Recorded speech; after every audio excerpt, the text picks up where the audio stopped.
Hello everyone. आज easing law में हम JIGL-CS एग्जीक्यूटिव मॉड्यूल 1 के एडमिनिस्ट्रेटिव लॉ में जुडिशियल कंट्रोल के टॉपिक को कवर करेंगे। जुडिशियल कंट्रोल का टॉपिक बच्चों को बहुत बड़ा लगता है एंड बड़ा कंफ्यूजिंग लगता है।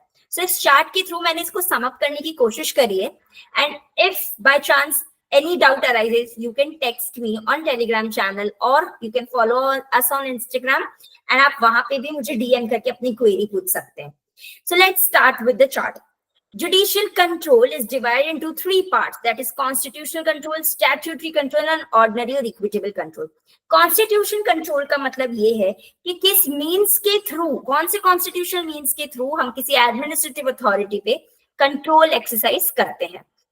Again, it is divided into two, that is delegation of discretion and exercise of discretion. Delegation of discretion का मतलब ये है whenever the power has been delegated to the authority, how is that, whether that power which is being granted to the authority is correct or not. तो हम उसको article 14 and article 19 के through check करेंगे. If the power is valid under article 14 and 19, the delegation to the administrative authority shall be considered a valid delegation. Then comes exercise of discretion. Exercise of discretion का मतलब ये है the power granted is valid, but the means, the mode through which the power is being exercised by that particular authority is wrong. तो उसको check करने के लिए हम judicial control exercise of discretion को कवर करेंगे.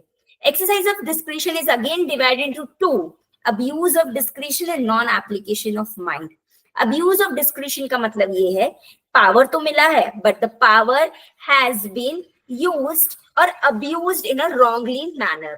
इसका मतलब ये है डिस्क्रिशन दिया गया बट पावर को अब्यूज करा गया. तो ये जो मीरा GPC अगर आप अपने मॉड्यूल में देखेंगे तो ये कहीं ना कहीं 8 पॉइंट्स है. That is mala fide, irrelevant consideration, relevant consideration, principles of natural justice, jurisdiction, improper purpose, relevant purpose. तो ये कहीं ना कहीं ये जो 8 पॉइंट्स है वो मोर और लेस सिमिलर है. तो इन्हीं का मैंने कोड वर्ड बना दिया है मीरा GPC. तो अगर आप इसको देखेंगे बाय चांस अगर आपको कोई पॉइंट नहीं समझ में आ सकता है, you are free to contact me. Non application of mind, इसका मतलब ये है the power is being exercised by that particular authority but without using its mind. कहीं ना कहीं वो अथॉरिटी अपनी बुद्धि का यूज नहीं कर रही है और किसी भी तरीके से कंट्रोल हो रही है, उसे बोलते हैं नॉन एप्लीकेशन ऑफ माइंड. अब कंट्रोल जो है वो 3 तरीके से हो रहा है. या तो डिक्टेशन हो रहा है. डिक्टेशन मतलब कोई एक्सटर्नल इन्फ्लुएंस उस अथॉरिटी को इन्फ्लुएंस करके अपना काम निकलवा रहा है, that is called dictation. Self restriction मतलब पावर बहुत ज्यादा है but the authority is exercising it's power in a limited way. Limit करके रखा हुआ है, खुद को रेस्ट्रिक्ट करके रखा है, that is called self restriction. And mechanics मतलब पावर जो है वो डायनामिक तरीके से यूज नहीं किया गया है, एक मैकेनिकल वे जो सालों से चलती आ रही प्रथा है बस उसको यूज करने के लिए एक्सरसाइज किया जा रहा है, दैट इज कॉल्ड मैकेनिक्स. अब हम आते हैं स्टैट्यूटरी. स्टैट्यूटरी कंट्रोल मतलब स्टैट्यूट ने, that is the act given by the parliament, कौन से तरीके से एडमिनिस्ट्रेटिव अथॉरिटी पे कंट्रोल एक्सरसाइज करता है. 2 तरीके से, एक रेफरेंस और एक अपील. अगर एडमिनिस्ट्रेटिव अथॉरिटी को कोई क्वेश्चन ऑफ लॉ है which is to be understood तो वो चाहे तो वो एक अपनी हायर अथॉरिटी या हाई कोर्ट को रेफरेंस दे सकते हैं, दैट इज रेफर कर सकते हैं कि सर हमें ये समझ नहीं आ रहा है, आप हमें बता दीजिए. एंड अपील मतलब if the person is not satisfied with the decision of an administrative authority, then that person can approach to the higher authority of that particular administrative authority. उसे बोलते हैं appeal. Now let us come to ordinary और equitable. Ordinary और equitable मतलब general means क्या है जिसके through हम एडमिनिस्ट्रेटिव अथॉरिटी पे कंट्रोल एक्सरसाइज करेंगे. बच्चे इक्विटेबल को इक्वल समझ लेते हैं but remember equitable means fair, it doesn't mean equal. So ordinary और इक्विटेबल में 3 चीजें आती है, injunction, declaratory decree and action for damages. Injunction is divided into 2, that is prohibitory and mandatory. Prohibitory का मतलब ये है an act which has been prohibited. A party is approached to the court in order to prohibit any act of the other party, that is called prohibitory injunction. Prohibit का word से आपको समझ में आ रहा है कोई चीज को मना करना. तो प्रोहिबिट जो है या तो मना हम थोड़े टाइम के लिए करेंगे, नहीं तो लंबे टाइम के लिए परमानेंट मना कर देंगे. तो उसी वे के थ्रू इसको प्रोहिबिटरी इंजंक्शन को दो पार्ट्स में डिवाइड किया गया है. First is temporary and second is perpetual. Temporary means till the date of next order or till the date, whatever the date has been provided for the fixed period of time.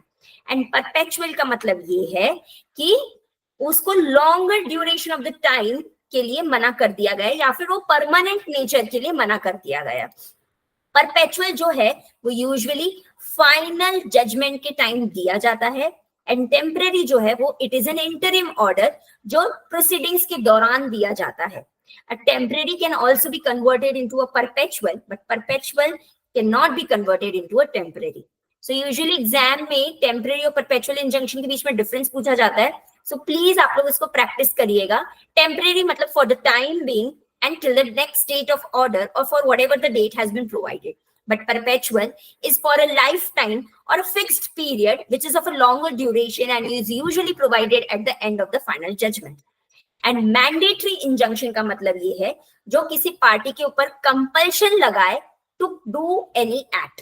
So injunction की अगर आप definition देखेंगे ना तो उसमें दो चीज included है, इधर टू प्रोहिबिट एनी एक्ट और टू डू एनी एक्ट. तो प्रोहिबिट जो है वो प्रोहिबिटरी इंजंक्शन में कवर हो गया and to do any act जो है वो मैंडेटरी इंजंक्शन में कवर हो रहा है.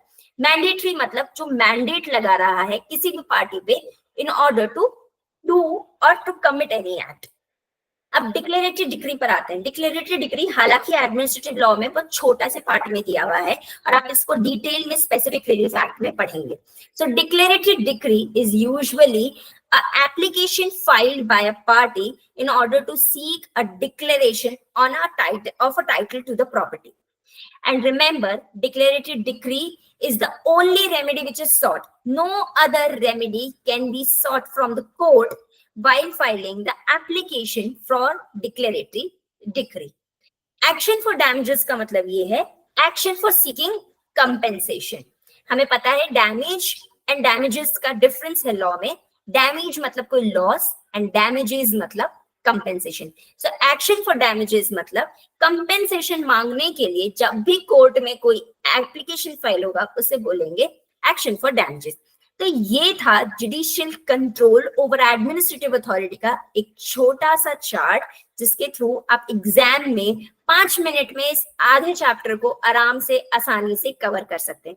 नेक्स्ट वीडियो में हम पढ़ेंगे principles of natural justice. So stay tuned and stay updated. Post your queries on my Telegram channel or DM me on Instagram and I will answer your queries and make the law little easy for you. Thank you.